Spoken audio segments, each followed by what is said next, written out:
శాసనసభ్యులు గంగుల కమలాకర్ గారు, మా మిత్రులు మాజీ మంత్రివర్యులు, అట్లాగే మాజీ పార్లమెంట్ సభ్యులు, ప్రస్తుతం స్థానిక సంస్థల శాసన మండలి సభ్యుడు సోదరుడు ఎల్ రమణ గారు, సోదరుడు హుజురాబాద్ శాసనసభ్యులు కౌశిక్ రెడ్డి గారు, ముఖ్యంగా మన నియోజకవర్గానికి ఈ సభ్యత్వ నమోదులో సమన్వయం చేసి అందరినీ కలిసికట్టుగా ముందుకు తీసుకుపోయే బాధ్యత నిర్వర్తించుతున్నటువంటి రవీందర్రావు గారు, గిల్లు శ్రీనివాస్ గారు, మా సోదరుడు మాజీ మేయర్ రవీందర్ సింగ్ గారు, ఇక వేదికను అలంకరించినటువంటి వివిధ హోదాల్లో ఉన్న స్థానిక ప్రజాప్రతినిధులు, ముఖ్యంగా స్థానిక కార్పొరేటర్, ఇతర ప్రజాప్రతినిధులు, మానకొండ నియోజకవర్గ నలుమూల నుండి తరలి వచ్చినటువంటి బీఆర్ఎస్ శ్రేణులు, ఉద్యమ నాయకులు, అంటే నిజంగా మిమ్మల్ని అందరిని చూస్తుంటే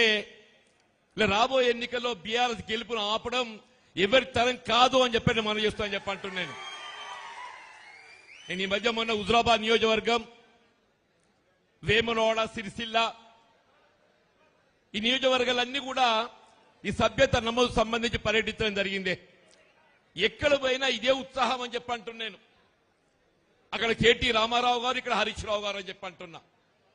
వారిద్దరూ జంటగా ఏదైతుందో ఇవాళ కేసీఆర్ గారికి ఎడమ కుడి భుజాలుగా నిలిచి ఇవాళ బీఆర్ఎస్ పార్టీ బలోపేతం కృషి చేస్తున్నారు. ఇవాళ అందరం కూడా చెప్పంటున్నాను, అంటే వాస్తవంగా ఇవాళ బీఆర్ఎస్ పార్టీ అనేది ఇవాళ మన కొరకు ఉద్భవించిన పార్టీ అని చెప్పంటున్నాను. ఇప్పుడు రసమై బాలకిషన్ గారు ఒకప్పుడు ఏదైతుందో రాష్ట్రం ఏర్పడక ముందు మన మానకొండ నియోజకవర్గం ఏ విధంగా ఉండే, కేవలం ఏదైతుందో ఈ ప్రాంతం అంతా మెట్ట ప్రాంతం, వర్షాధారంగా ఆధారపడి ఏదైతుందో ఆరుతడి పంటలకు మాత్రమే పరిమితం ఈ ప్రాంతం, ఈ ప్రాంతం అంతా జలమయం చేయాలనే ఒక భావన సంకల్పంతో కేసీఆర్ గారు ఏదైతున్నదో ఉమ్మడి రాష్ట్రంలో సాధించలేని వీళ్ళ ప్రాణహిత నదీ జలాల మళ్లింపు అని చెప్పంటున్నాను. వీళ్ళ తెలంగాణ ప్రాంత హక్కుగా భావించేటువంటి ప్రాణహిత గోదావరి నదీ జలాలను వీళ్ళ తుమ్మడేటి వద్ద నిర్మాణం చేయడంలో ఉత్పన్నమవుతున్నటువంటి ఒక సమస్యలను అధిగమించడానికి వీళ్ళ దిగువ మేడిగడ్డ వద్ద 100 మీటర్ల ఎత్తుతోనైనా కానీ దాని నిర్మాణం తలపెట్టి వీళ్ళు కేవలం ఇది 2 పర్యాయాలు దశాబ్ద కాలంలో చెప్పంటున్నాను. యావత్ తెలంగాణ రాష్ట్రం ఇవాళ కేవలం ఆదిలాబాద్, నిజామాబాద్, కరీంనగర్, మెదక్, వరంగల్ జిల్లాలో పరిమితం కాదు.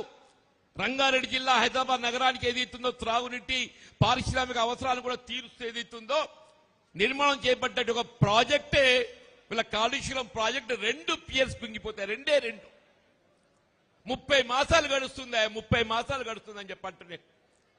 వాటి మరమ్మతుకు ఇంతవరకు ఏదైతుందో కనీసం అంచనాలు రూపొందించలేదు చెప్పంట. నేను రేవంత్ రెడ్డి మాట్లాడుతుంటే నాకు ఆశ్చర్యం కలుగుతుందా. కూళేశ్వరం ప్రాజెక్టు నేనంటూ ఈ తెలంగాణ భవిష్యత్తు ఆ కూళేశ్వరం ప్రాజెక్టుతో ముడిపడి ఉందని చెప్పండి మనం చూస్తామని చెప్పంటున్నాను. ఆ కూళేశ్వరం ప్రాజెక్టులో మరమ్మతు చేపట్టబడితేనే కానీ ఈ తెలంగాణ రాష్ట్ర భవిష్యత్ అనేది తీర్చిదిద్దబడడం సాధ్యం కాదు అని చెప్పి మనం చేస్తామని చెప్పంటున్నాను. నువ్వు 2 పియర్స్ కుంగితే మరమ్మతు చేపట్టలేనుడివి.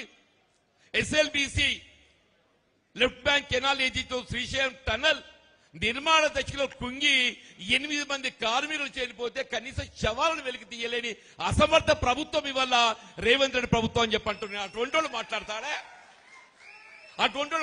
అని చెప్పంటున్నాను.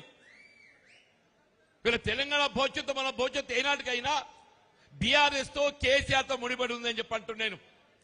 ఇప్పుడే బాలకిషన్ గారు తోటపల్లి రిజర్వాయర్, మా హరీష్ రావు గారి యొక్క మరి జన్మస్థలం తోటపల్లి అని చెప్పంటున్న ఆ రిజర్వాయర్ ఏది ఒకప్పుడు చెరువు, దాని రిజర్వాయర్ గా నిర్మాణం చేపట్టి అంతగిరి, అనంతసాగర్ వీళ్ళ కొంత మన మానకొండూరు ఎస్ఆర్ఎస్పీతో నీరు వచ్చినా కానీ వీళ్ళ గన్నేరువరమే కానీ, బెజ్జంకే కానీ, ఇల్లతకుంటే కానీ పూర్తిగా కరువు ప్రాంతం, ఇవాళ మెట్ట ప్రాంతం అని చెప్పంటున్న అటువంటి ప్రాంతానికి వీళ్ళ సాగుని అద్దె యొక్క ఘనత కేసీఆర్ గారు, బీఆర్ఎస్ పార్టీ, హరీష్ రావు గారికి దక్కుతుందని చెప్పి సందర్భం మనం చేస్తామని చెప్పంటున్నాను. ఇప్పుడు 30 మాసాలు గడుస్తుంది. ఒక్క ఎకరా నీరు ఇచ్చినారే? ఒక్క ఎకరానికి అని చెప్పంటూ నేను అదనంగా మా మిత్రుడు బాలకిషన్ గారు ఏదైతున్నదో గన్నేరువరం మండల కేంద్రం